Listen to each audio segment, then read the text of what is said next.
வணக்கம் students. So பேராசை பெருநஷ்டம். Okay, fine, super. ஸோ இன்னைக்கு வந்து என்ன பார்க்க போறோம்னா, ப்ரீசெட் அப்படின்னு சொல்லிட்டு ஒரு கண்ட்ரோல் சிக்னலை பற்றி பார்க்க போகிறோம். ஓகேயா? ஸோ இதை பற்றி பார்க்கறதுக்கு முன்னாடி ஒரு எஸ்ஆர் ஃப்ளிப் ஃப்ளாப் ஒன்று வரைஞ்சிப்போம். ஓகே, ஒரு பெருசாக வரைஞ்சிப்போம். பெருசாக அப்போதான் நல்ல ஈஸியாக இருக்கும் புரியுது. SR flip flop.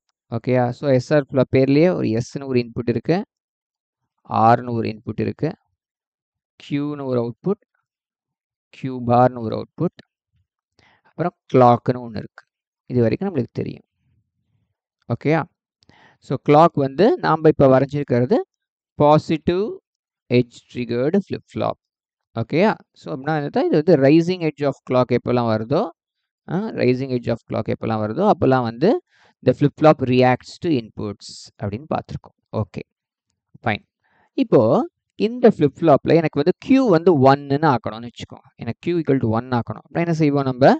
S is equal to 1, R equal to 0 அப்படி பண்ணிட்டோம்னாக்க நம்மளுக்கு வந்து Q ஈக்குவல் டு 1ன்னு ஆகிடும். கரெக்டா? Q முன்னாடி என்ன வேணாலும் இருந்துட்டு போட்டோம். S equal to 1, R equal to 0 போட்டால் Q ஈக்குவல் டு 1 ஆகிடும்னு தெரியும். எனக்கு வந்து இப்படி இல்லாமல் வேற ஏதாவது மெத்தடில் எனக்கு Q ஈக்குவல் டு 1 வைக்க முடியுமா அப்படின்னு கொஸ்டின் வச்சுக்கோங்களேன்.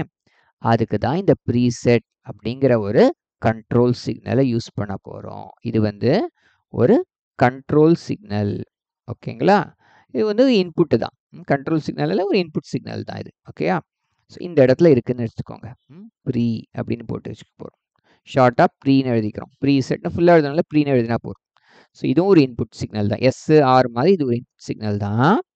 ஸோ இதோட பியூட்டி என்னென்னா, இந்த ப்ரீசெட் சிக்னலுக்கு வந்து 1 அப்படின்னு செட் பண்ணிட்டோம்னு வச்சுக்கோங்களேன், ஆட்டோமேட்டிக்காக உங்களுக்கு Q ஈக்குவல் டு 1ன்னு ஆகிடும். அவ்வளோதான். So it's a control signal. 1 கொடுத்துட்டோம்னா Q 1 ஆகிடும். சூப்பர். இது எப்போ Q 1 ஆகும்? During the rising edge of the கிளாக்கா அப்படின்னு கேட்குறீங்க இல்லையா? Flip flop reacts to inputs அப்படின்னு தானே during the rising edge of the clock தானே பார்த்தோம். அப்படின்னா ப்ரீ ஈக்குவல் டு 1ன்னு கொடுத்துட்டு கிளாக் வந்து 0 to 1 போகும்போது தான் ஆகுமானா அப்படி கிடையாது. கிளாக்கை டிபெண்டே பண்ணியிருக்காது. It does not depend on clock. Does not depend on clock. Clock என்ன வேணா இருந்துட்டு போட்டோம். 0 to 1 போகட்டும், 1 to 0 போகட்டும், 0லேயே இருக்கட்டும், இல்லை 1லேயே இருக்கட்டும், அதை பற்றி கண்டுக்காது. ப்ரீக்கு 1 கொடுத்துட்டீங்கன்னா Q 1ன்னு ஆகிடும். இவ்வளோதான் கான்செப்ட். ஓகேங்களா? ஃபைன்.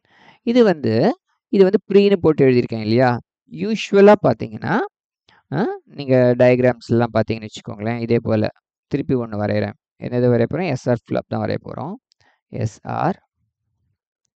Okay, 2 inputs. அப்புறம் அது ஒரு கிளாக் இருக்கும். நம்ம யூஸ்வலாக வந்து பாசிட்டிவ் எட்ஜ் ட்ரிகர்டு கிளாக்கே வரைஞ்சிக்கிறோம். கிளாக்கு. அப்புறம் Q இருக்குது, Q பார் இருக்குது. இதெல்லாம் ஸ்டாண்டர்ட். சில இதில் எப்படி இருக்கும்னா, ஒரு பபிள் சிம்பிள் போட்டு இங்கே வந்து ப்ரீ பார் அப்படின்னு இருக்கும். ஓகேங்களா? இப்படி இருக்கும். ஸோ இப்படி இருந்ததுன்னா என்ன அர்த்தம்னா, இது வந்து ஆக்டிவ் லோ அப்படின்னு அர்த்தம். ஸோ ப்ரீ பார்னு இருக்கு இல்லையா? இதுக்கு 0ன்னு கொடுத்துட்டோன்னு வச்சுக்கோங்களேன், அப்போ வந்து Q ஈக்குவல் டு 1ன்னு ஆகிடும். இதுதான் கான்செப்ட். ஸோ இது வந்து ஆக்டிவ் லோ. ஸோ இங்கே அதனால இந்த பபிள் சிம்பிள் கொடுத்துருக்காங்க. யூஸ்வலாகவே நம்ம எங்கெல்லாம் பபிள் சிம்பிள் பார்க்குறீங்களோ அப்போல்லாம் அந்த இன்புட்டுக்கு 0 கொடுத்தீங்கன்னா அது ஒர்க் ஆகிடும். ஒர்க் ஆகிடும்னா அதுக்கு அதோட வேலையை பண்ணிடும்.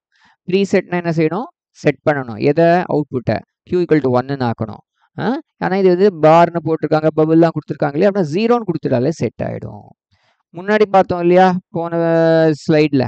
இங்கே பார்த்தீங்கன்னா வெறும்னா ப்ரீன்னு இருக்குது, இங்கே பபிள்லாம் இல்லை. அப்படின்னா ப்ரீக்கு 1 கொடுத்தா தான் செட் ஆகும். ஓகேங்களா? ஸோ பொதுவாக நீங்கள் வந்து இப்போ நாலேஜ் பாயிண்ட் ஆஃப் வியூ தெரிஞ்சுக்கிறதுக்கு இந்த மாதிரி 2 டைப்ஸ் இருக்குன்னு தெரிஞ்சுக்கோங்க. நீங்கள் பார்த்த உடனே இப்போ நீங்கள் ஈஸியாக ஐடென்டிஃபை பண்ணிடலாம். ஸோ வந்து ஆக்டிவ் லோ ப்ரீசெட்டா, ஆக்டிவ் ஹை ப்ரீசெட்டான்னு தெரிஞ்சுட்டு நீங்கள் வரைச்சிக்கலாம். ஓகேங்களா? ஸோ மீதியை நெக்ஸ்ட் கிளாஸில் பார்க்கலாம். See you. Bye.